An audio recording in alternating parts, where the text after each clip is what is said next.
this is our room. Ito yung deluxe double, I think. And here, ito yung closet. Tapos, meron pang isang closet here. Tapos, meron siya nung safety deposit box. And then, throw pillows. And then, dito yung pa-welcome drinks nila. With your usual coffee, white sugar, creamer, coffee, white sugar, creamer, tsaka yung tea. Then, may water din. And then, here sa baba, yung ref. Yan. Nilagyan na namin ng mga inumin. So, yan. And then, on this side naman, yung bathroom, medyo may pagka-Japanese-ish vibe, I think. So, ito yung bathroom. So, ayan. Spacious naman yung bathroom niya. And then, ito yung pinaka-nakakatawa kasi Japanese style or type yung toilet niya. So, meron ka nung mga functions dito. So, bidet, wash, dry. So, yan. Gamit na gamit namin yung functions dyan. And then, phone, hand towels, and then body towel. And then, ito yung salamin. Ang ayoko lang dito sa mirror na ganito, yung kapag overhead lang yung ilaw. Pag, like ako malabo yung mata ko, pag lumapit ako, ang dilim na nung ditong side, tas yung natatamaan lang ng ilaw. Yung tak-tak, yung tuk-tuk ng ulo ko, tsaka yung dito ko. So, ang hirap mag-ayos dito. So, yan. Ito yung mga iuuwi namin. Merong bath gel and then shampoo. Super bango nung bath gel nila. Kasi dito na namin, so nagamit na namin siya. So, ito yung kahapon namin. Then, yun, nagbigay sila ulit nito. Pero medyo hindi kami happy doon. Later on, saka ko sasabihin. Pero ayun, meron pa kaming yan, mga soap. And then, here is yung shower area. So, meron siya no overhead na shower. And then, yung natatanggal na shower. And yun, very spacious nung bathroom. Tsaka yun. Ayun yung magandang sa mga bathroom ngayon. Yung parang merong merong naka-indent na part para doon mo na lang lalagay yung mga items. So, yun. Sana naisip ko siya nung nagpapagawa kami ng bahay. Pero, wala. Dito lang siya sa Hotel Kashana. So, ayan. Sliding din siya. And yung pinaka nakakatuwa pala sa kanila is meron sila nung floor mat or basta yung para sa paa. Kasi madalas walang binibigay para dito sa paa. Siyempre paglabas mo ng shower, kailangan mo mag-dry off. So, yun. Meron sila. So, very abundant naman yung mga towels nila. Okay, and then ito yung pinaka-room area. Merong desk. Meron din dito. Ito din area. Yung parang kapag nagsusot ka ng shoes, diba? Dito yon. Then, doon namin nilagay yung shoes. Then, mahabang table. So, dito ako nag-work kahapon. Yan. And then, yung nakuha namin kasi na bed ay twin bed. Kasi wala kaming pera at nagtitipid kami. So, pinagdikit na lang namin. So, ganun lagi yung ginagawa namin. Twin bed, tapos pagdidikitin na lang namin. So, ayun.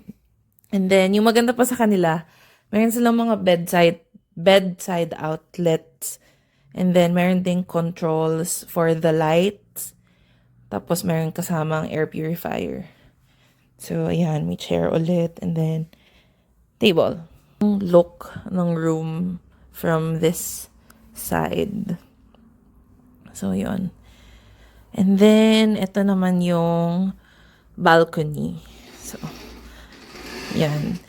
Sobrang dali ibuksan ng curtains. Kasi yung na-try namin na other hotel, sobrang hirap.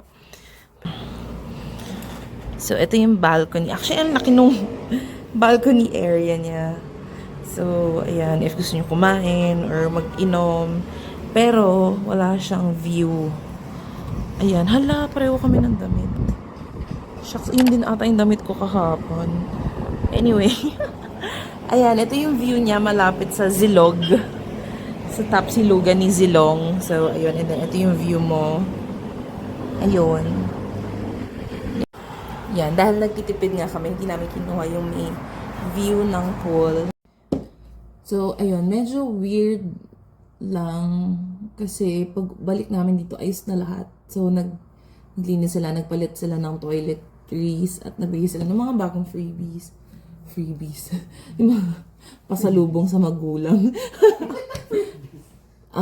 Pero weird kasi wala naman nagtanong sa amin if magpapalinis kami or yung sabi sa akin kasi kahapon by request yung pagpapalinis ng room. So, hindi ko alam bakit sila naglinis and hindi naman ako nag-iisip na nagnakaw sila or what or kung yun yung intention. Pero ang issue kasi for me yung privacy namin and kasi nakalabas lahat ng damit ko na isusuot sana pati yung mga underwear ko nakalabas. Kasi nga nagpa-plan ako anong isusuot ko and then yun, saka ko kasi binabalik kapag nasuot ko na siya. So, yun yung nakakainis na part kasi ano naman ako sinabi na maglinis and yun nga by request yung pagpapalinis. So I wonder kung sino nag-request. Masyado ba kaming madumitignan para para isipin nila baka kailangan na namin magpalinis. Pero yun, medyo weird. Tapos kanina nung nagsiswimming kami, syempre dapat aesthetic, video, picture ako ng ganyan sa pool. Tapos may tumunog. Tapos mayroon tumunog, nahulog na pala yung phone ko sa pool. So, ayun. So, ito yung video na nahulog siya.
Aahon na kami kasi nahulog na yung phone ko.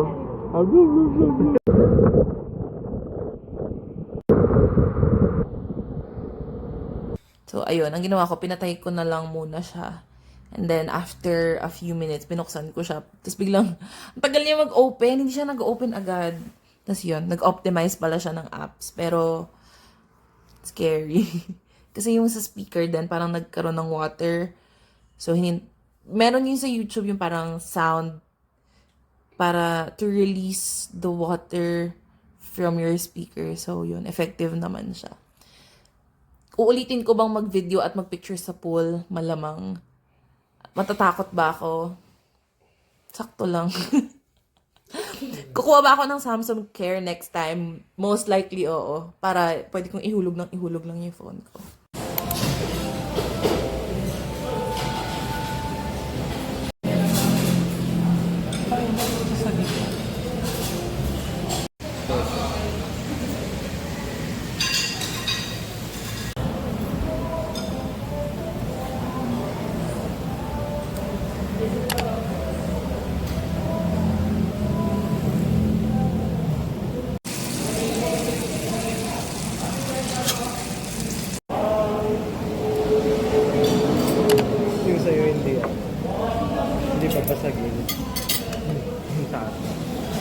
Wow!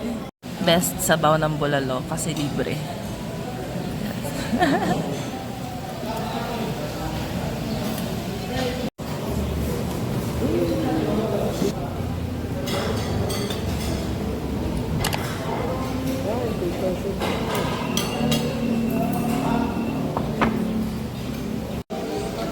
Grabe, ito na yung 1 cup of rice nila. Sobrang dami.